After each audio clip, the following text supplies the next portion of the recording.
Some parents have been more in tune with what's happening in their child's school since the pandemic, the community as well. And there are some conversations, more of them, about the challenges the students and teachers are facing. That's why we're getting to know the people running to be the next state superintendent. Christy Diaz sat down with each of the candidates, and this week she spoke with John Barge. What do you think is the biggest threat facing education right now? I think it is the fact that we have gotten so far removed from our core mission of what we were supposed to do, and we're trying to be everything to all people. We are expecting too much of teachers. We're spreading them too thin. The time that we've taken away from them to teach what they've been trained to teach is extraordinary. What about vaccine mandates? I don't support vaccine mandates either.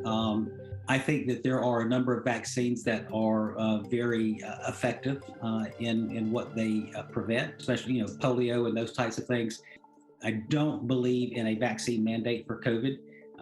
I think that where we have been with vaccines up until now is fine because it allows for exemptions. What is your stance on critical race theory? I don't think critical race theory needs to be in our schools, period.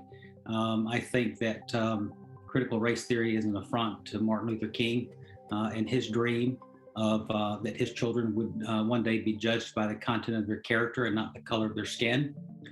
Critical race theory teaches our children to do the exact opposite. And a lot of it, and critical race theory means different things to different people. And that's part of the problem as well. I'm curious how you define critical race theory and what that term means to you, because as it's legally defined, the legal theory is not taught in any of our schools at the time. And if it is taught in a school, it's at the college level. I think that's where we differ because it is being taught. I think you're teaching the principles and concepts of critical race theory, even though you may not be calling it critical race theory. How well do you work with those you disagree with?